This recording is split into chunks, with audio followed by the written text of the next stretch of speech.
اسلام میں تو تشدد نہیں ہے، قطعاً نہیں ہے، لیکن کبھی کبھی ہم دیکھتے ہیں کہ مظلوم جب حد سے زیادہ ظلم کا شکار ہوتا ہے تو پھر وہ بغاوت پر بھی آمادہ ہوتا ہے اور سرکش بن جاتا ہے، مجبوری اس کے حالات اس طرح بنا دیتے ہیں۔ اب مظلوم اپنے ظلم کی داستان یا اپنے اوپر ظلم کو کب تک سہتا رہے، آخر ایک نہ ایک دن ایسا بھی آتا ہے کہ وہ مجبوراً اپنے دفاع کے لیے کچھ نہ کچھ اس طرح کا معاملہ کرنے کی کوشش کرتا ہے، یا اپنا دفاع کرنے کی یا اپنے بچاؤ کی کوشش کرتا ہے، جس کو دوسرا رنگ دے دیا جاتا ہے، دوسرا ڈھنگ دے دیا جاتا ہے، حالانکہ ایسا نہیں ہے۔ بعض مرتبہ ہم نے یہ بھی دیکھا کہ اسلام کے نام پر یا اسلام کا لبادہ اوڑھ کر کچھ دوسرے لوگ اسلام کو بدنام کرنے کے لیے اس طرح کا معاملہ کرتے ہیں، اور پھر اسلام و فوبیا کے اعتبار سے پورے عالم میں جو آج ٹرینڈ چل رہا ہے اس کا خود تمام جو ہے یہ سمجھیں تمام قومیں اعتراف بھی کر چکی ہیں، اور جو بڑے پڑھے لکھے لوگ ہیں یا اعلیٰ درجے کے لوگ ہیں وہ اس بات کا اقرار کر چکے ہیں کہ یہ پروپیگنڈے کے ذریعے اس طرح کے معاملات، اس طرح کے حالات بنائے جا رہے ہیں اسلام کو بدنام کرنے کے لیے۔ تو اب اس کے بارے میں تو کیا کہا جا سکتا ہے، یہی ہم کہہ سکتے ہیں کہ جب ایک پروپیگنڈا اس طرح ہے تو مسلمان اپنے اخلاق، اپنا کردار صحیح پیش کرے، مثبت پیش کرے۔ دوسری بات یہ ہے کہ آج یہ تمام حالات بن کیوں رہے ہیں، بارہا ہم یہ بات کہہ چکے ہیں کہ یہ ہماری بدعملی کا نتیجہ ہے۔ ہمارے تمام اعمال اسلام سے ہٹ چکے ہیں، اسلام سے دور ہو چکے ہیں۔ جب تک ہم صحیح اسلام پر نہیں آئیں گے تو یہ حالات کا شکار تو ہم ہوتے رہیں گے، اور یہ تو آج سے نہیں ہمیشہ سے اصول رہا ہے۔ اس لیے سب سے پہلے ہمیں اپنے آپ کو مکمل مومن بنانا ہوگا، وَأَنْتُمُ الْأَعْلَوْنَ إِن كُنتُم مُؤْمِنِينَ میں جس کا اعلان کیا گیا ہے۔ اور اسی طریقے سے ہم کو اسلام کو مکمل اپنی زندگی میں لانا ہوگا، اپنی زندگی کو اسلام کے مطابق ڈھالنا ہوگا، تو یہ سارے پروپیگنڈے خود بخود انشاءاللہ ختم ہو جائیں گے۔ بالکل مفتی صاحب، آپ کو صلح حدیبیہ کے بعد یاد ہوگا کہ شرائط میں ایک شرط یہ بھی تھی کہ کوئی شخص اگر مسلمان ہو کر مکہ سے مدینہ آئے گا تو اسے لوٹا دیا جائے گا۔ مسلمان کوئی اگر مرتد ہو کر مدینہ سے یثرب سے مکہ کی طرف جائے گا تو اسے لوٹایا نہیں جائے گا۔ اب یہ سراسر ظلم پر مبنی ایک شرط تھی، صلح کی شرائط میں یہ ظلم پر مبنی تھی، لیکن ہم یہ دیکھتے ہیں کہ یہاں پر جو ابو جندل آئے رضی اللہ تعالیٰ عنہ، یا ابو بصیر شاید نام تھا، یا ابو نصیر کچھ اس طرح نام تھا، وہ آئے زخموں سے چور چور، لیکن رسول پاک صلی اللہ علیہ وسلم نے بہت، چونکہ شرط یہ صلح طے پا چکی تھی، لہٰذا اس شرط کی پاسداری کرتے ہوئے انہیں واپس لوٹا دیا۔ ابو جندل بھی جو ہے وہ بار بار مڑ کر دیکھتے تھے، جسم جو تھا وہ زخموں سے چور چور تھا، خون آلود تھا پورا پیرہن ان کا، کہ شاید ان کو واپسی کا کچھ اجازت مل جائے، لیکن نہیں ملی۔ اور ابو بصیر نے یہ کیا کہ وہ جا کر مکہ کے آس پاس پہاڑیوں میں چھپ گئے، اور جو لشکر ادھر سے گزرتا تھا اس میں لوٹ مار مچاتے تھے، ان کو قتل کر دیتے تھے۔ تو یہ ظلم جب سر سے پانی جب سر سے اوپر جاتا ہے تو پھر ظاہر سی بات ہے کہ ظلم جب حد سے گزرتا ہے تو پھر وہ خون رنگ لاتا ہے، آمادہ کرتا ہے، بغاوت پر آمادہ کرتا ہے۔ آتی ہیں بالکل۔ ہاں، تو یہاں یہی چیز ہم دیکھ رہے ہیں کہ سراسر کئی صدیوں سے اب فلسطین کے مظلوم عوام ظلم برداشت کر رہے ہیں، کہاں تک برداشت کریں گے؟ کیمپوں کے اوپر، ہاسپٹلوں کے اوپر، نہتے لوگوں پر، نہتے لوگوں پر بم بسایا جا رہا ہے، احساس ہی نہیں ہو رہا لوگوں کو، عورتوں اور بچوں پر۔ یہ سوچیے دوسری جگہ 2 آدمی اگر کہیں ہو جائے تو ہوا بنا دیا جاتا ہے۔ بالکل۔ تو اس کا مظلوم کبھی نہ کبھی تو آخر اپنی آواز اٹھائے گا، اپنے بغاوت کرے گا، کیا کرے گا؟ وکیل بھائی آپ سے مخاطب ہیں، کیا سوال ہے؟ السلام علیکم ورحمۃ اللہ وبرکاتہ۔ وعلیکم السلام ورحمۃ اللہ وبرکاتہ۔ ذرا لکھ لیں، تھوڑی سی باتیں ایسی ہیں جو مسجد میں ہم لوگ کرتے ہیں، اس کی اصلاح ہو جائے گی، ذرا آپ لکھتی جائیں، لکھ لیں۔ جی، آپ کو تاکید کی ضرورت نہیں ہے وکیل بھائی، ہم روزانہ لکھ لیتے ہیں۔ جی بتائیے۔ ہاں، پہلا سوال۔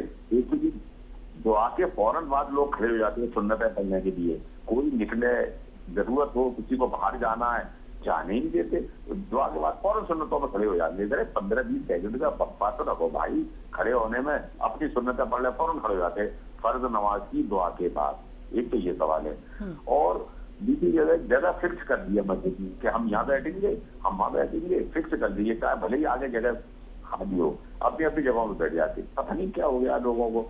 تیسری بات یہ ہے کہ رکوع اور سجود میں نہ رکوع میں سیدھے کھڑے ہوتے ڈھنگ سے، نہ سجدوں کے بیچ میں بیٹھتے، اور بس اللہ اوپر اللہ اوپر، جلدی جلدی جلدی جلدی جلدی جلدی۔ اور تیسری بات یہ ہے چوتھی کہ ممبر سے امام اترے خطبے کے بعد تب کھڑے ہونا چاہیے مصلیوں کو، یا سیڑھیوں پہ اگر وہ ہے تو کھڑے ہو جانا چاہیے۔ اور ایک یہ ہے کہ وضو کے بعد پینٹ اونچی کرتے ہیں تو جو پینٹ نیچے زمین پہ نکلتی رہتی ہے وضو کے بعد پھر اونچی کرتے ہیں تو ہاتھوں کو پھر گندا کر لیتے ہیں. کرنا ہونا چاہیے کہ وضو سے پہلے ہاتھ پینٹ اونچی کر لیں, اس کے بعد ہاتھ دھونا. ویسے تو ہمیشہ ہی اونچی رہے لیکن وضو کے بعد اونچی کرتے ہیں تو وہ ہاتھوں کو پھر گندگی کر دیتی ہیں. تو اس میں ذرا اصلاح کر دیکھو کہ آپ کے ذریعے لوگوں کو تو بہت دور تک بات جاتی ہے. السلام علیکم ورحمۃ اللہ وبرکاتہ. وعلیکم السلام. دیکھیے وکیل بھائی, یہ بات تو آپ کی معقول ہے, درست ہے کہ یہ عمل وضو سے پہلے کر لیا جائے, لیکن وضو کے بعد بھی اگر کیا جائے تو میں سمجھتا ہوں اس میں کوئی حرج نہیں ہے. آپ نے کہا کہ وہ ہاتھوں کو گندا کر دیتی, اگر پینٹ پر گندگی ہے تو پھر تو اس میں نماز ہی نہیں ہے, اور اگر گندگی نہیں ہے ویسے ہی آپ گندا کہہ رہے ہیں تو پھر کپڑے کو چھونے سے ہاتھ گندا نہیں ہوتا, چاہے وہ کوئی سا بھی حصہ ہو. اور اگر اس پہ گندگی لگی ہوئی ہے تو پھر اس پہ نماز ہی نہیں ہوگی, پھر اس کو چینج کرنا ہوگا یا دھونا ہوگا. تو اس بات میں دھیان کر لیں. اگر کپڑا پاک ہے تو پھر تو چھونے میں کوئی دقت نہیں, کوئی مذائقہ نہیں, اور اگر ناپاکی لگی ہے, گندگی ہے, تو پھر اس کو دھونا ضروری ہے. جی, ممبر امام سے جب نیچے اترے تو مصلی کب کھڑے ہوں؟ دیکھیے جب امام مصلی پر پہنچے اس وقت مقتدی کھڑے ہوں, یہی بہتر ہے. رکوع اور سجود جلد بازی میں کرنا نہیں کرنا چاہیے, بالکل. اعتدال شرط ہے, اور اعتدال یہ ہے کہ ہر رکن کے اندر آدمی اتنی دیر ٹھہرے کہ اس کے تمام اعضاء پرسکون ہو جائیں, یا کم سے کم 3 تسبیح کی مقدار ٹھہرے ہر رکن میں. تو اتنا واجب ہے, اور اگر یہ واجب ادا نہیں ہوگا تو نماز ادا نہیں ہوگی. جگہ فکس کر لینا مسجد میں. جگہ کوئی کسی کے باپ کی نہیں ہے, مسجد اللہ کا گھر ہے, اللہ کا جو ہے سب کچھ ہے, اس کے اندر کوئی اپنا فکس کر کے رکھے, یہ درست نہیں ہے. جو پہلے آئے گا پہلے پائے گا, جو پہلے آئے گا وہ آگے بیٹھے گا, جو لیٹ آئے گا وہ پیچھے بیٹھے گا. ہاں البتہ مؤذن اگر اپنا مصلی بچھا لیتا ہے, امام کے لیے مخصوص جگہ ہوتی ہے, وہ ایک الگ بات ہے. باقی لوگوں کے لیے اس طرح سے متعین کر کے رکھ لینا جگہ وہ مناسب نہیں ہے. جہاں بلکہ نبی کریم صلی اللہ علیہ وسلم کی تعلیم تو یہی ہے کہ امام کے جتنا قریب ہوگا اتنا زیادہ ثواب ملے گا. پہلے اول صف کو پر کیا جائے, جب وہ پر ہو جائے پھر دوسری صف, پھر تیسری. ایسا نہیں کہ تیسری میں پہلے ہی بیٹھ جائیں جا کر کے, اور ابھی آگے لوگ پہنچے نہیں ہیں تو کاندھوں کو پھلانگ کر جائیں گے, مجبوری ہوگی. تو یہ عمل درست نہیں ہے, اس لیے صفوں کی ترتیب کے حساب سے پر کرتے جائیں. نماز کے فوراً بعد سنتیں پڑھنے کھڑے ہو جاتے ہیں. اب دیکھیے نماز کے فوراً بعد سنتیں پڑھنے میں تو کوئی مذائقہ نہیں, کوئی حرج نہیں, لیکن جہاں تک یہ ہے کہ کسی کو اگر تقاضا ہے یا کوئی اس طرح کا معاملہ ہے تو دعا کوئی فرض یا واجب نہیں ہے. سلام پھیرنے کے بعد امام کا اور مقتدیوں کا تعلق ختم ہو جاتا ہے تو وہ سلام پھیر کے نکل سکتا ہے. اگر اسے یہ ہے کہ بھئی سنتیں پڑھیں گے لوگ, بڑے مجمع میں آپ کس کس کو روکیں گے, اور کب تک لوگ روئیں گے؟ جیسے آپ کو تقاضا ہے انہیں بھی تقاضا ہے, بھائی انہیں بھی تقاضا ہے, تو وہ سنتیں پڑھنے کی جلدی اسی لیے کرتے ہیں کہ سنتیں پڑھ کر کے وہ چلے جائیں. تو اتنے بڑے مجمع میں لوگ سنتیں پڑھنے کا معمول جب ہے ہی تو وہ پڑھیں گے ہی. تو اس لیے یہ ہے کہ اگر ایسا موقع ہو, کسی کو جلدی ہو, تو وہ دعا سے پہلے نکل جائے سلام پھیرنے کے بعد, تاکہ اسے یہ دقت نہ ہو بعد میں. فیاض بھائی آپ بتائیں آپ کا سوال کیا ہے؟ السلام علیکم. وعلیکم السلام. وعلیکم السلام ورحمۃ اللہ. میرا ایک شکایت ہے آپ لوگوں سے کہ میں عموماً ایک ہی سوال کرتا ہوں, اور جب کبھی میں 2 سوال کرتا ہوں تو میرا دوسرا سوال پوچھا ہی نہیں جاتا. کل بھی میرا 2 سوال تھا, پہلا سوال پوچھا گیا, دوسرا سوال پوچھا ہی نہیں گیا, اور اب دوسرا سوال مجھے یاد ہی نہیں آ رہا ہے. فیاض بھائی عموماً ہم آپ کے کئی سوال لیتے ہیں, آپ ہیں, عتیق بھائی ہیں, فرزانہ صاحبہ ہیں, وکیل صاحب ہیں, ان کے پاس ماشاءاللہ ملٹیپل کوسچنز ہوتے ہیں, یعنی ایک سے زائد ہوتے ہیں, اور کوشش ہوتی ہے سوال لیں. اب کسی وجہ سے آپ کی لائن اگر ڈسکنیکٹ ہو گئی. نہیں, دوسرا سوال جیسے میں بولتا ہوں کہ میرا 2 سوال ہے, تو ہمیشہ تو میں ایک ہی کرتا ہوں, مگر کبھی کبھی 2 سوال رہتا ہے تو دوسرا سوال پوچھا ہی نہیں جاتا کہ آپ کا دوسرا سوال کیا ہے. چلے کوئی بات نہیں, جب بھی ہوا, جس پروگرام میں بھی ہوا, آپ دل چھوٹا نہ کریں. آج آپ کے جتنے سوال ہیں آپ بتائیے, آئندہ آپ کو انشاءاللہ شکایت کا موقع نہیں ملے گا. جی بتائیے کیا کہنا چاہ رہے ہیں. میرا ایک سوال ہے کہ ابھی تو رمضان کا مہینہ چل رہا ہے, مگر میرا کوشچن حج سے ریلیٹڈ ہے کہ آج کل ہم لوگ کے اکاؤنٹ میں جو پیسہ رہتا ہے تو اس میں انٹرسٹ کا پیسہ مل ہی جاتا ہے, تو پھر حج میں جائیں تو حج میں تو انٹرسٹ کا پیسہ سے نہیں جانا چاہیے, تو پھر کیسے جائے آدمی حج میں؟ آپ کے اکاؤنٹ اسٹیٹمنٹ میں یہ تمام باتیں ہوتی ہیں کہ کون سا پیسہ کب آیا اور کس مد میں آیا, اس میں انٹرسٹ کہاں پر آیا, کتنا اس پہ انٹرسٹ لگا, یہ بھی درج ہوتا ہے. تو اکاؤنٹ اسٹیٹمنٹ آپ اپنا نہیں نکلواتے؟ نہیں, اکاؤنٹ اسٹیٹمنٹ تو نکالتے ہیں, مگر جو حج کے لیے جانا. نہیں بھائی, آپ میری بات نہیں سمجھے. آپ یہ دیکھیے, کسی بھی چیز کے لیے تو وہ انٹرسٹ جائز نہیں ہے. اب باقی تو مفتی صاحب بتائیں گے. جی مفتی صاحب. بھائی حج کے لیے جانے میں کیا دقت ہے؟ آج آپ حج کو اس سے جوڑ کیوں رہے ہیں؟ سب سے پہلی بات, اگر بینک میں پیسہ رکھا ہے تو وہ چاہے حج کے لیے رکھا ہو چاہے غیر حج کے لیے رکھا ہو, اس کا تو حکم یہ ہے کہ جو انٹرسٹ کا پیسہ ہے اسے نکال کر کے بغیر ثواب کی نیت کے صدقہ کر دیا جائے, اور باقی جو اس کا اپنا پیسہ ہے وہ حلال ہے, پاکیزہ ہے, طیب ہے, اس سے حج کرے گا. حج وہ تو نارمل آپ زندگی میں استعمال کریں, سود کا پیسہ یا حج کے لیے استعمال کریں, وہ جائز ہوگا ہی نہیں. لیکن آپ یہ کہیں کہ بھائی حج کا پیسہ وہاں رکھنا درست نہیں ہے, تو ایسا تو نہیں ہے بھائی. آدمی اپنے پاس زیادہ رکھ بھی نہیں سکتا, قانون بھی اس طرح کا ہے, اور کچھ اس طرح کی باتیں ہیں. تو بہرحال بینک میں تو آدمی پیسہ رکھے گا تو اپنا اسٹیٹمنٹ نکلوا کے جو بھی سود کا پیسہ اس کے اندر آیا ہے, ہر سال یا 6 مہینے میں, 2 مہینے میں, ہر مہینے جیسا موقع ہو, جتنا بھی پیسہ سود کا ملا کر آیا ہے اس تمام کو بغیر ثواب کی نیت کے غریبوں پر صدقہ کر دیا جائے. بس یہ عمل مستقل آپ رکھیں تو باقی پیسے میں کوئی دقت ہی نہیں ہے. بالکل.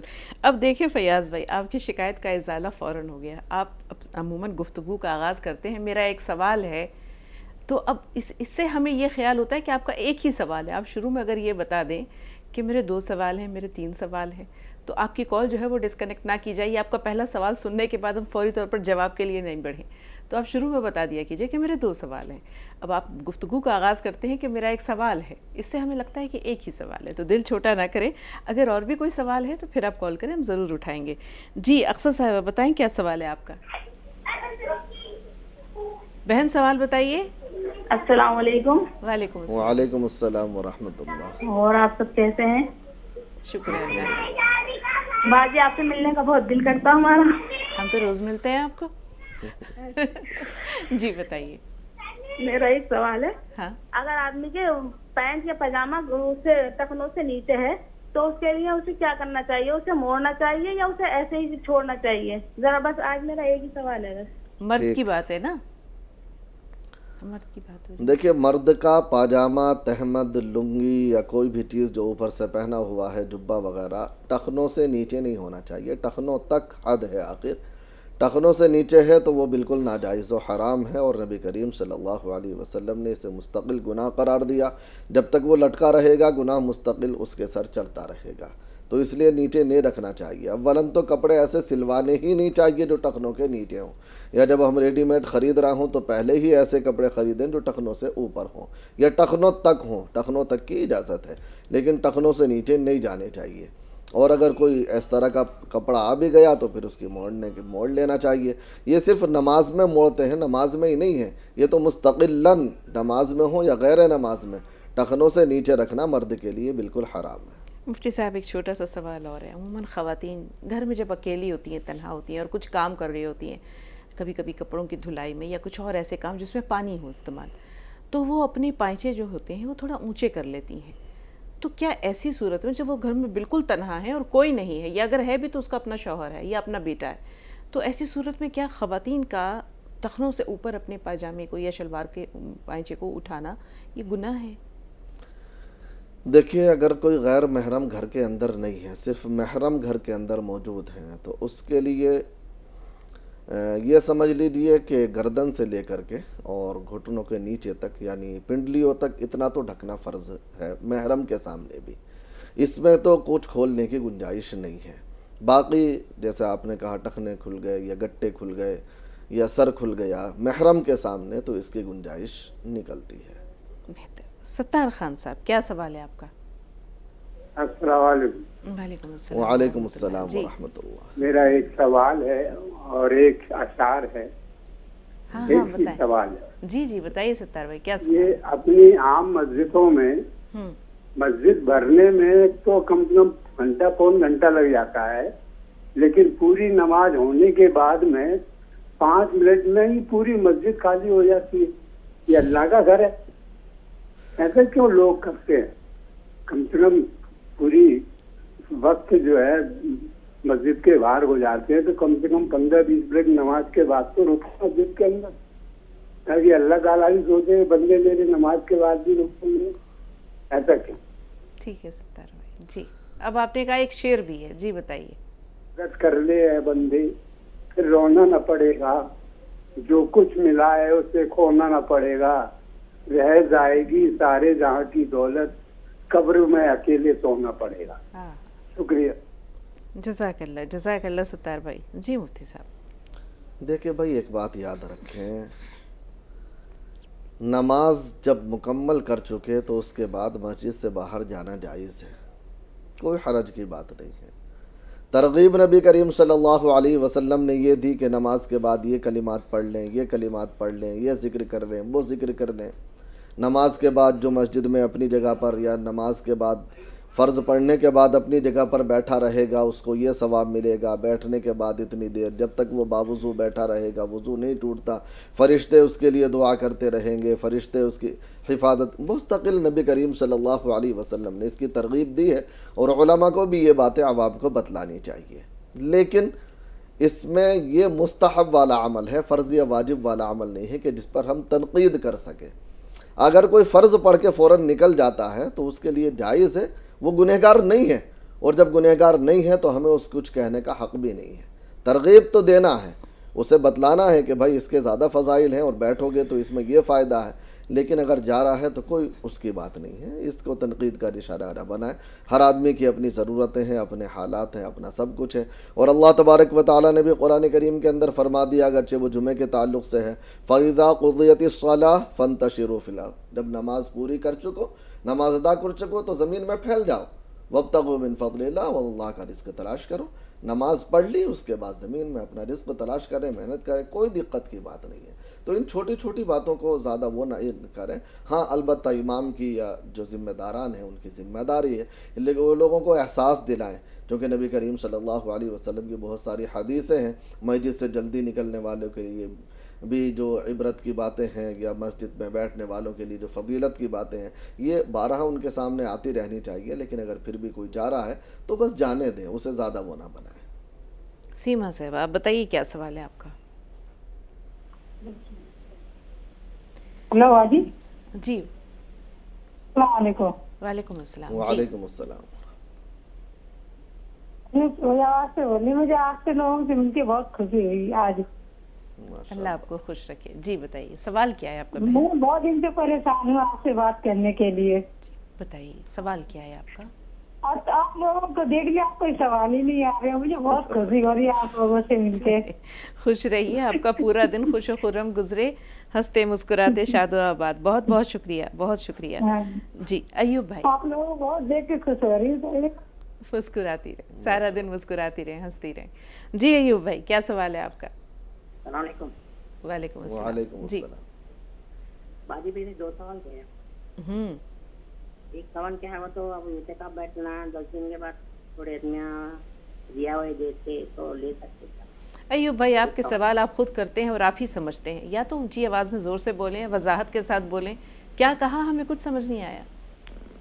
وہ اعتکاف اپن بیٹھتے نا مسجد میں, ہاں تو 10 دن کے بعد ہدیہ دیتے رکھ لو بولے تو لے سکتے کیا. ہدیہ دیتے, اچھا ٹھیک ہے. دوسرا سوال کیا ہے, وہ یہ زکوٰۃ کے اندر کھیت پوڑی کا, دھان کا, جواری کا اور گاڑی موٹر کا نکالنا مجھے بتا رہے ہیں, تو وہ بھی نکال سکتے کیا اپن زکوٰۃ کے اندر. جی مفتی صاحب. دیکھیے بھائی زکوٰۃ فصل کی الگ ہے, اور جو یہ سالانہ ایک سال میں جو مال کی زکوٰۃ ہے میں 12 گنوا چکا ہوں. اس میں 4 چیزیں ہیں, سونا, چاندی, نقدی, مال تجارت. یہ 4 چیزیں ہیں, سونا, چاندی, نقدی, مال تجارت. ان چاروں چیزوں پر زکوٰۃ ہے. یہ سال میں ایک بار 2.5% کے حساب سے. باقی جو غلے کی زکوٰۃ ہے وہ پیداوار کے حساب سے ہے, گھر کے حساب سے نہیں ہے. پیداوار جتنی ہوئی ہے کھیت میں اس کے حساب سے 10واں یا 20واں حصہ ہوگا. پھر جانوروں کی زکوٰۃ کا الگ مسئلہ ہے, دیگر چیزوں کی زکوٰۃ کا الگ مسئلہ ہے. لیکن یہ 2.5% والی جو زکوٰۃ ہوتی ہے یہ ان 4 ہی اموال میں ہے. ان 4 کے علاوہ کسی 5ویں چیز میں نہیں ہے. استعمال کی گاڑیاں ہیں, استعمال کے دیگر سامان ہیں, گھر کے برتن ہیں یا اور چیزیں ہیں, ان تمام چیزوں پر زکوٰۃ نہیں. رہنے کا گھر ہے اس پر زکوٰۃ نہیں. اسی طریقے سے آدمی کرائے پر گاڑی چلاتا ہے، کرائے پر مکان چلاتا ہے، اس پر زکوٰۃ نہیں ہے۔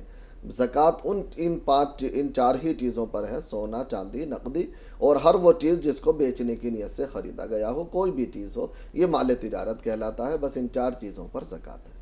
اعتکاف مکمل ہونے پہ لوگ ہدیہ پیش کرتے ہیں۔ دیکھیں، اعتکاف معاوضے کے ساتھ کرنا یہ تو درست نہیں ہے۔ اعتکاف کے لیے معاوضہ طے کرنا یا پہلے سے اس طرح کا معاملہ کرنا یہ تو جائز و درست نہیں ہے۔ اگر اپنے طور سے کوئی کسی طریقے کا ہدیہ دے رہا ہے تو ہدیے میں تو کوئی مذائقہ نہیں ہے، لیکن بہت سی جگہ ہم نے دیکھا کہ فطرہ وغیرہ بھی دیتے ہیں، تو یہ جائز و درست نہیں ہے۔ ہدیے میں کوئی مذائقہ نہیں، کوئی کسی کو بھی دے سکتا ہے۔ اگر معتکف کو دے رہا تو اس میں بھی لینے میں کوئی دقت نہیں ہے۔ جی عتیق بھائی، خوش آمدید، بتائیے کیا سوال ہے؟ ایسا لگتا ہے کہ عتیق بھائی سے رابطہ نہیں رہا۔ ہمیں سن پا رہے ہیں عتیق بھائی؟ جی السلام علیکم۔ وعلیکم السلام۔ وعلیکم السلام ورحمۃ اللہ۔ جی مفتی صاحب سے ہمارے 2-3 سوال ہیں۔ جی پہلا سوال تو مفتی صاحب یہ ہے، ابھی پچھلی بھی ہم نے کیا تھا لیکن وقت کم ہوا تھا، جواب ہو نہیں پایا تھا۔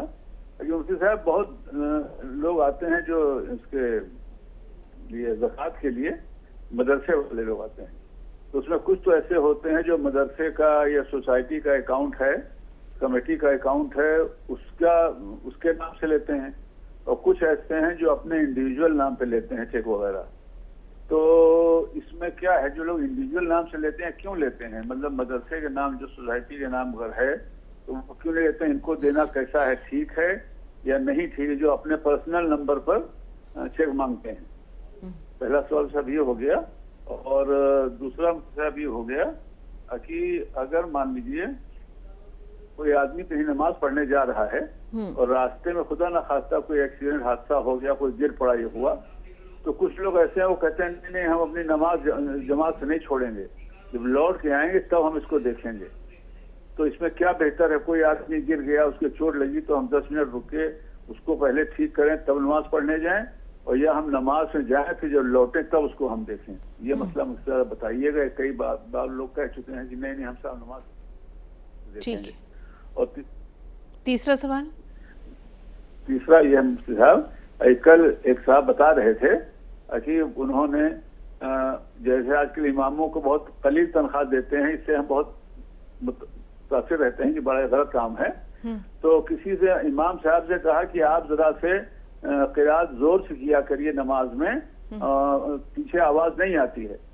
تو امام صاحب نے کہا کہ 6,000 تنخواہ میں اتنی ہی آواز آئے گی، 20,000 اگر تنخواہ دیجیے تو آواز پیچھے تک جائے گی۔ تو ان کی تنزیہ بات تھی، ہم کو بہت اچھی لگی، دل کو لگی۔ جو واقعی لوگ ان کے بارے میں سوچتے نہیں ہیں، نقص نکالتے ہیں کہ آپ کی آواز ایسی ہے ویسی ہے، یہ ہے۔ تو یہ لوگ مفتی صاحب کچھ گناہ ان پہ پڑے گا یا نہیں پڑے گا؟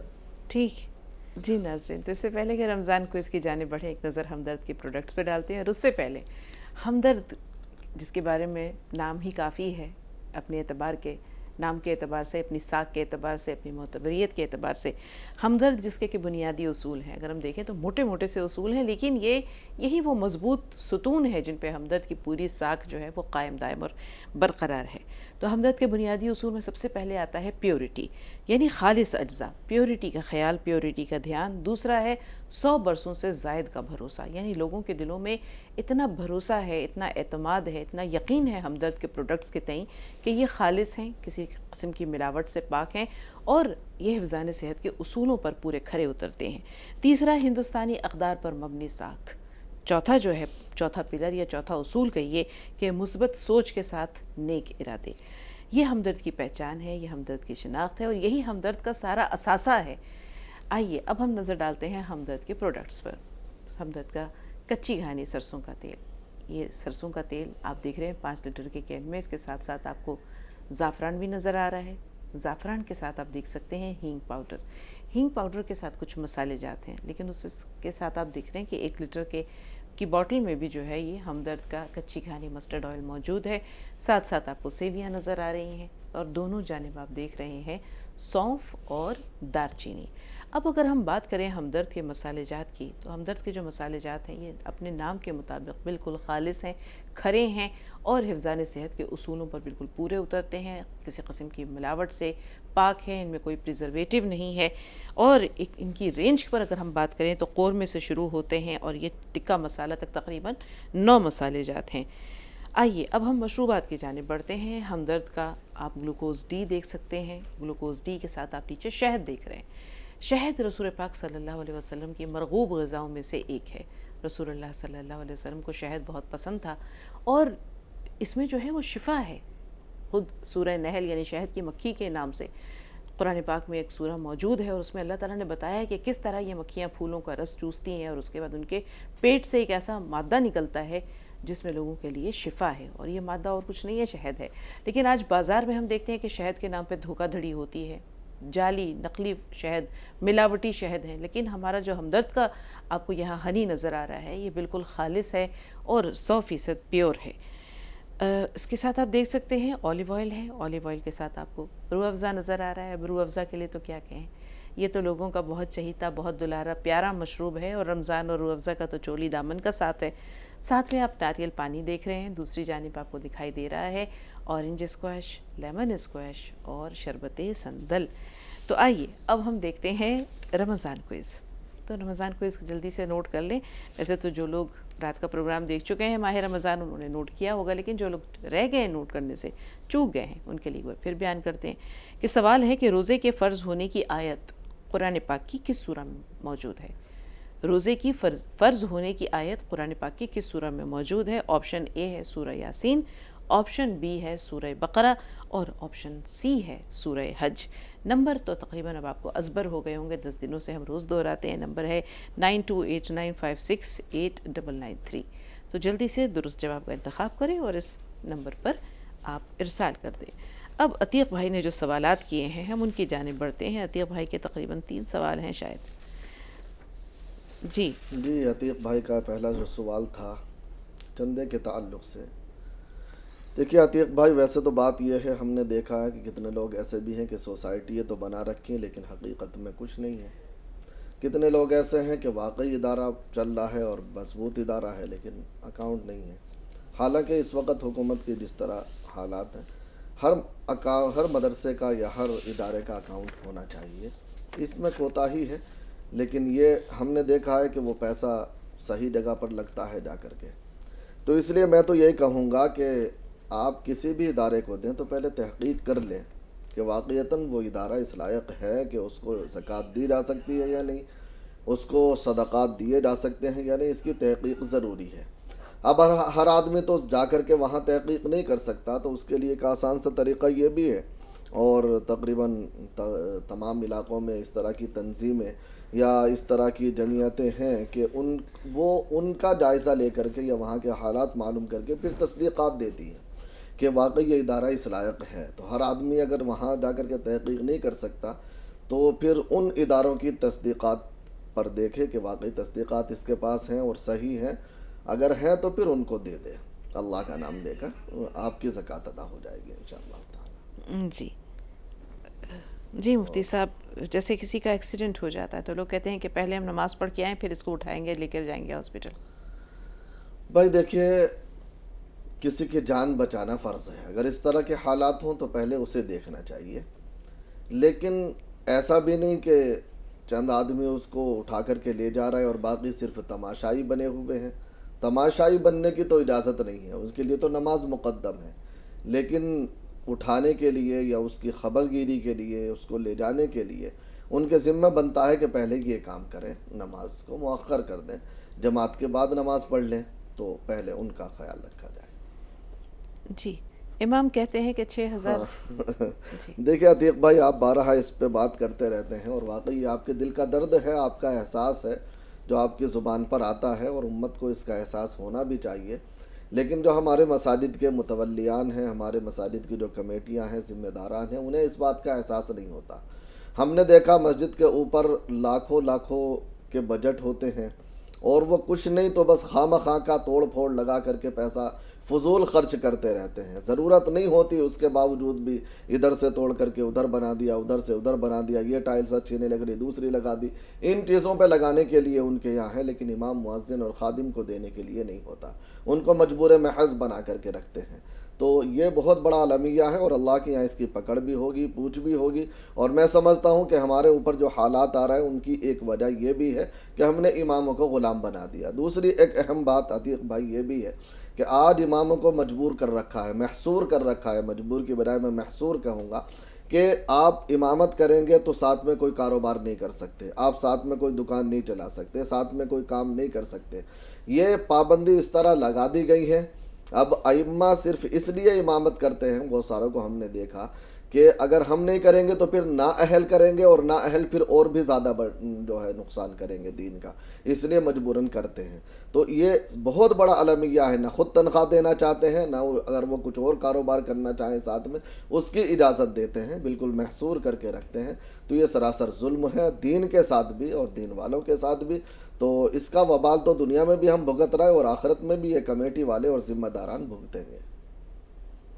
مفتی صاحب, یہ آپ نے بھی جو ذکر کیا کہ مسجد میں جو خادم حضرات ہوتے ہیں, کیا اگر وہ مستحق ہیں, جیسے اگر امام کو 6,000 روپے دیے جا رہے ہیں تو شاید ان کو 2,000 دیے جا رہے ہوں گے, بہت قلیل تنخواہ ہوگی جو کہ ان کی ضروریات کے لیے ناکافی ہے.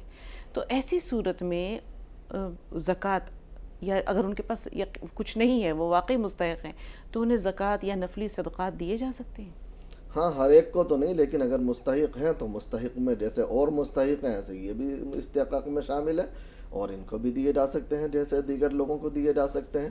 لیکن پہلے تحقیق شرط ہے کہ واقعی وہ مستحق ہیں یا نہیں. جی, نازیہ صاحب آپ سے مخاطب ہے. زہرہ صاحبہ تھوڑا سا انتظار. جی السلام علیکم. وعلیکم السلام. وعلیکم السلام.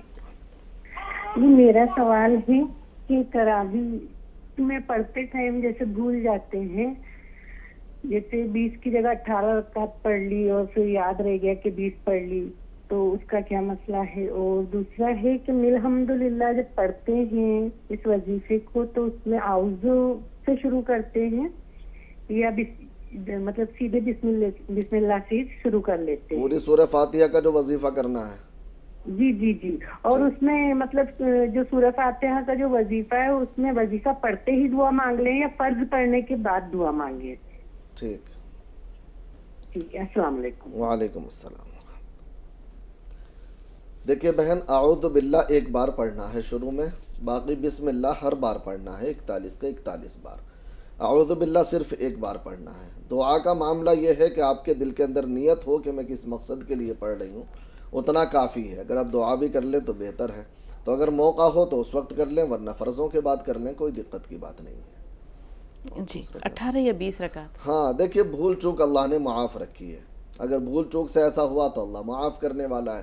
لیکن اگر بعد میں یاد آ گیا, اگر رات میں یاد آ گیا تو پڑھ سکتے ہیں, پوری رات جو ہے اس کا وقت ہے.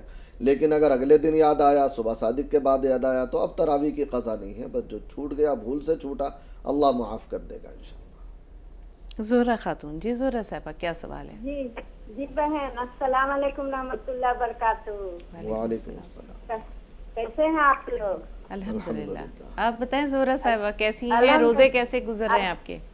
الحمدللہ ماشاء اللہ خوب بہتر گزر رہا بہن. ماشاءاللہ. آپ لوگ کا دعا ہے نا, بھائی بہن جب رہیں گے تو روزہ تو اچھا گزرے گا نا. بالکل, جب آپ مسکراتی ہیں نا تو ہمیں یہاں تک اس کی خوشی محسوس ہوتی ہے.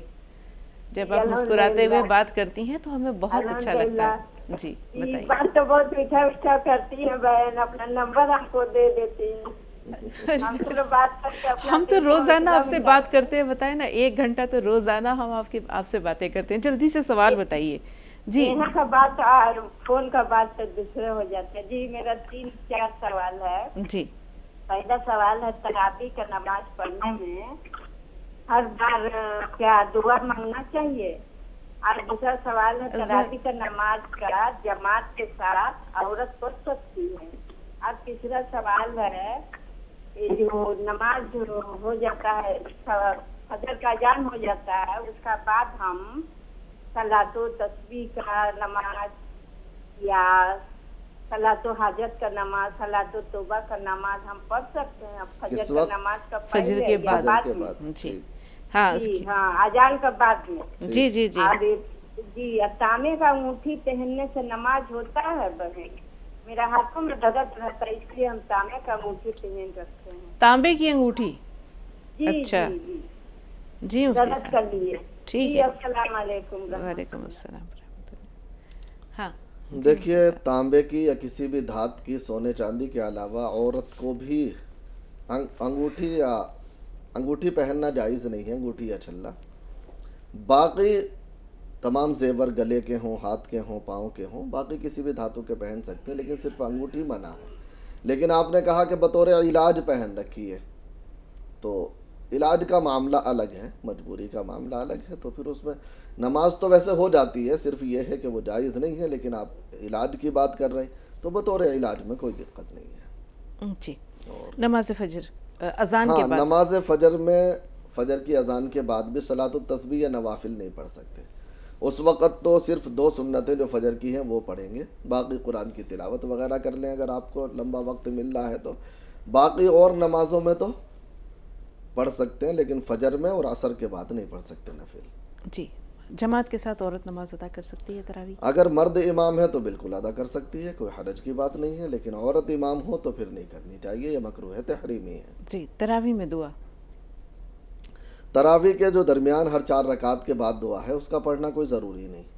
اگر یاد ہو پڑھ لے، نہیں تو کوئی ویسے دعا کر لے، نہیں تو خاموش بیٹھا رہے، کچھ اور ذکر و اذکار کر لے، تمام درست ہے. آخر میں دعا کرنا ثابت ہے، دعا کر لے اچھی بات ہے، نہیں کرے تو کوئی ضروری بھی نہیں. جی. الیاس بھائی ہیں شاہجہاں پور سے. جی الیاس بھائی. السلام علیکم ورحمۃ اللہ وبرکاتہ. وعلیکم وعلیکم السلام السلام ورحمۃ اللہ وبرکاتہ. جی الیاس بھائی. بات جی آپ لوگ خیریت سے ہیں؟ الحمدللہ، شکر اللہ کا. اللہ تعالیٰ ہمیشہ آپ کو خوش رکھے. آمین ثم آمین. جی الیاس بھائی. آپ 15 سال سے کنٹینیو لوگوں کی اتنی بڑی خدمت کر رہی ہیں، اتنی بڑی خدمت کوئی نہیں کر سکتا جتنی بڑی خدمت آپ کر رہی ہیں. ادنا سی کوشش ہے الیاس بھائی، ادنا سی کوشش ہے. جی بتائیے. محبت آپ لوگوں اس کے کی. اور 15 سال سے میرے آج تک کوئی بھی ایپیسوڈ آپ کا چھوٹا نہیں ہے. وہ وجہ ہے کہ آپ لاک ڈاؤن میں 3-4 مہینے نہیں آئی. اس کے بعد میں یہ سمجھ لیجیے پہلے میرا فیروز آباد مجھے جانا تھا، میں پروگرام فیروز آباد ہو گیا، ایسے دوسرے کو بھیج دیا فیروز آباد کیونکہ ہمارا پروگرام نکل جائے گا. ارے الیاس بھائی ایسا نقصان نہ کریں، اللہ تعالیٰ آپ کو سلامت رکھے. ہم تو روز آتے ہی جاتے رہتے، اپنے کاروبار کو ہمیشہ مقدم سمجھیں. جی اللہ آپ کو بہت خیر و برکت دے. فرمائیے الیاس بھائی. سلامت رہیے. ہمارا سوال یہ ہے ہاں کہ جو کاروبار میں پیسہ لگا ہوتا ہے اس کی زکوٰۃ دینا ہوتی ہے کیا؟ اچھا. دوسرا؟ ہاں یہ ایک ہی سوال ہے آج ایک ہی سوال ہے. ٹھیک ہے. جی مفتی صاحب. جی الیاس بھائی، کاروبار میں جو پیسہ لگایا اس کی تو نہیں، لیکن پیسے سے جو آپ نے خریدا تجارت کے لیے اس پر زکوٰۃ ہے. آپ نے جو پیسہ لگا کر کے مال بھرا ہے دکان کے اندر، تو تجارت کے مال پہ تو زکوٰۃ ہے. تجارت کا مال کسی بھی قسم کا ہو، ہر تجارت کے مال پر زکوٰۃ ہے. تو یعنی سامان خریدتے وقت اس کا حساب رکھنا چاہیے؟ بالکل حساب رکھنا پڑے گا. اور اس میں بھی اصل یہ ہے کہ موجودہ جو قیمت ہے اسی کا اعتبار ہوگا. آپ نے کس ریٹ میں خریدا تھا، اب ریٹ بڑھ گئے تو اب جو قیمت ہے اس کا حساب رکھنا پڑے گا. اس لیے اس کے لیے یہ ہے کہ تاریخ تو فکس ہونی ہی چاہیے زکوٰۃ کی. اس تاریخ میں تھوڑا ٹائم نکال کر کے اپنی پوری دکان کے مال کا حساب لگانا چاہیے کہ میرے پاس کتنا مال ہے. دکان ہو، فیکٹری ہو، کوئی اور چیز ہو، اور اس کا پورا حساب لگا کر کے پھر 2.5% نکالنا چاہیے. ہنا کوثر، کیا سوال ہے ہنا صاحبہ؟ ہلو السلام علیکم. وعلیکم السلام وعلیکم ورحمۃ اللہ. السلام. جی خیریت؟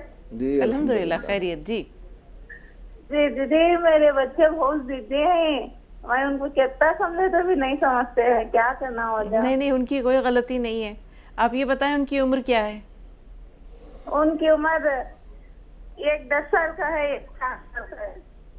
ایک 10 کا ہے، دوسرا 7 کا. ایک 7 سال کا ہے. 7 کا ہے. اب آپ سنیے مفتی صاحب کی رہنمائی یا مفتی صاحب کی نصیحت. جی مفتی صاحب. دیکھیے اصل تو تربیت کا معاملہ ہوتا ہے بہن. شروع میں ہم خود بچوں کو ضدی بنا لیتے ہیں لاڈ پیار میں، پھر بعد میں پریشان ہوتے ہیں. تو اس کو تھوڑا سا بچوں کو میں بارہا اس بات کو کہتا ہوں کہ 8 سال کا 10 سال کے بچے تک بھی، بلکہ 12 سال کے بچے تک بھی اگر کسی وجہ سے وہ ضدی بن بھی گیا ہے تو اس کی ضدیں ختم کرنا کوئی مشکل نہیں ہے، یا اسے صحیح راہ پر لانا کوئی مشکل نہیں ہے. تھوڑی سی توجہ کی ضرورت ہے، اور توجہ میں یہ ہے کہ بچے کی جو پسندیدہ چیزیں ہیں یا بچے جنہیں خاص طور پر اچھا اور اسے نقصان دہ نہیں ہے ان کے لیے کچھ شرطیں لگا دیں کہ بھائی یہ کام کرو گے تو تمہیں یہ چیز ملے گی، یہ ہوگا تو تمہیں یہ ہوگا. اور اگر اس طرح بھی نہ ہو تو بچے کی جو ایکٹیویٹی ہے اس کو دیکھیں، جو اچھی چیزیں ہیں ان کو خوب شاباشی دیں، ان کی خوب حوصلہ افزائی کریں، ان کی تعریف کریں کہ بیٹا تم نے یہ کام بہت اچھا کیا ہے.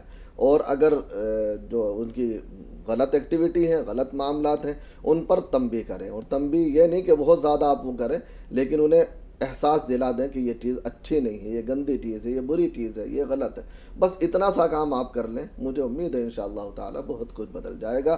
باقی دعا کے طور پر آپ سورہ فاتحہ 41 مرتبہ پڑھ کر کسی چیز پر دم کر کے پلایا کریں، اللہ بہتر کرے گا انشاءاللہ. شبانہ ہے پانی پت سے. جی شبانہ صاحبہ کیا سوال ہے؟ السلام علیکم. وعلیکم السلام ورحمۃ اللہ. جی ہمارے 3 سوال. پہلا سوال بیٹی کو سر میں درد ہے، وہ کب نہیں سورانی، کرناٹک سے بات کر رہی ہے. اچھا. دوسرا ڈاکٹر کے پاس بتائے کہ ابھی نہیں کر، سر میں درد کم ہو رہا نہیں کرے. دوسرا سوال، ہمارے شوہر بات کو 8 دن بات کرنا سنبھالتے. کیا کرتے ہیں؟ کیا کچھ بھی نہیں، کون سی بات کو ناراض ہو جاتے. 8 دن کم سے کم بات ہی نہیں کرتے. وہ بہت بری بات ہے. سن رہے ہیں وہ؟ ہاں سن رہے ہیں. وہ پروگرام دیکھ رہے ہیں؟ ہاں دیکھ رہے ہیں. ٹھیک ہے بٹھائے رکھیے گا، بات کریں گے بھائی آپ سے. جی تیسرا سوال. ہاں ہاں کریں گے بات. پہلے آپ تیسرا سوال بتائیے. تیسرا سوال، بڑی بیٹی کو وہ بھی بات ہی لیتی نہیں، ماں باپ کی. بڑی بیٹی کیا؟ وہ بڑی بیٹی اور ماں باپ کی بات ہی لینی تھی. وہ پڑھ بولے تو بھی پڑھتی نہیں، لکھ بولے تو بھی لکھتی تھی. کہاں نہیں مانتی. اب ذرا فون اپنے شوہر کو دیجیے. ہاں دیتے. ہاں جی بھائی السلام علیکم. وعلیکم السلام. اب بھائی آپ کی اہلیہ آپ کی شکایت لگا رہی ہیں کہ آپ بات نہیں کرتے، ان سے 8-8 10 دن ہو جاتے ہیں. کیا بات ہے ایسی؟ کیا بات ہے؟ کیوں نہیں بات کرتے؟ نہیں بات کرتے ہو. نہیں وہ تو دیکھیے ابھی کہہ رہی ہیں 8-10 دن تک وہ آپ سے، آپ کی ناراضگی ان کو برداشت نہیں ہوتی ہے. ہمارے بات سنتے نہیں. اچھا ابھی آپ بہن خاموش رہیے، بھائی کو بولنے دیجیے. جی وہ آپ کا کہاں نہیں مانتی ہیں، آپ کی بات نہیں سنتی، یہی نا؟ ہاں ہمارے اس کا چلنا بولتے ہیں. اچھا وہ کہتی ہے کہ میری بات مانو. ہاں اچھا ٹھیک ہے. یہ دیکھیے سننے بات سے فتوی آئے رہتے ہیں، وہ سب سنتے سمجھتے نہیں. ہماری بات ہی چلنا کہتے ہیں. اچھا ٹھیک ہے. اب آپ دونوں باتیں سنیے مفتی صاحب کی. جی مفتی صاحب. دیکھیں دونوں موجود بھی ہیں ماشاءاللہ، بڑی اچھی بات ہے. پہلی بات تو بھائی میں آپ سے کہوں گا، بلکہ درخواست کروں گا کہ ایسے ناراضگی والا معاملہ نہ کریں. اگر کچھ ہو تو ظاہر کر دیں کہ بھئی یہ بات غلط ہے، فوری طور پر اس کا کوئی نہ کوئی ازالہ ہو جائے گا.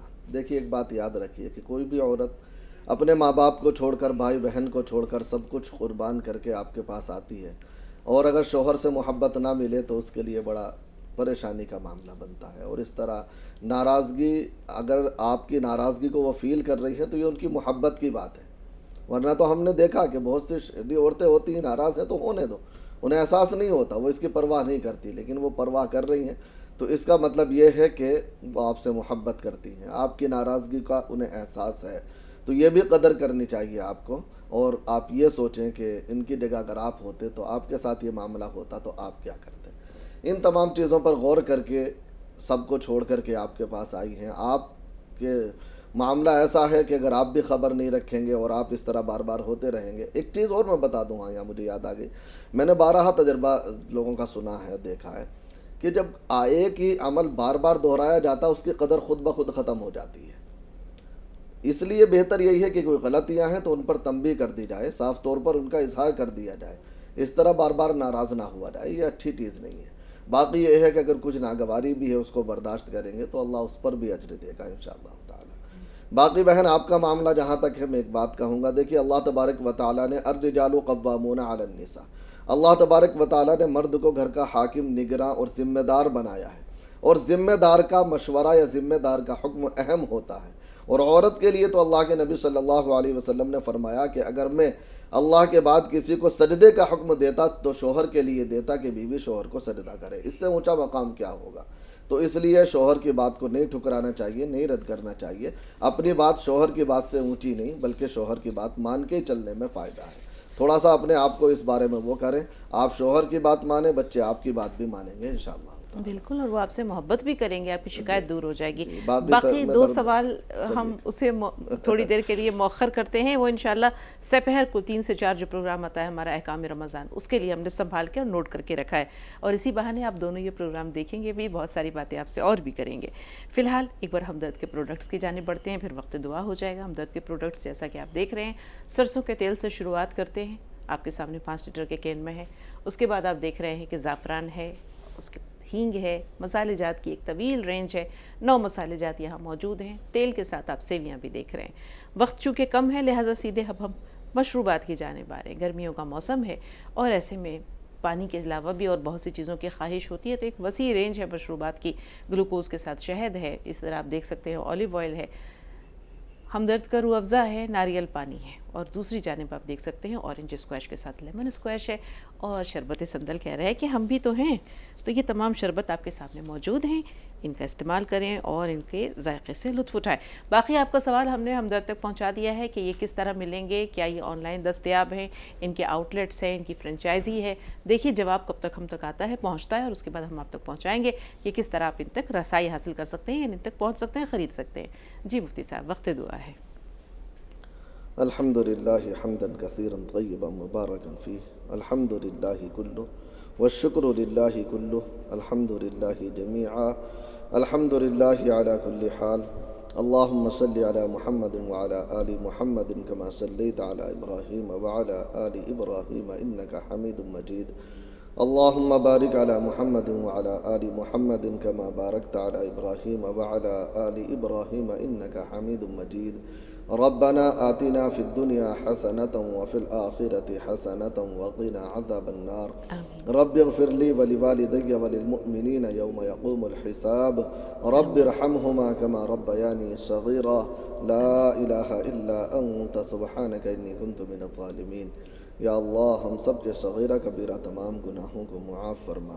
یا اللہ ہم تمام کی تمام خطاؤں سے درگزر فرما.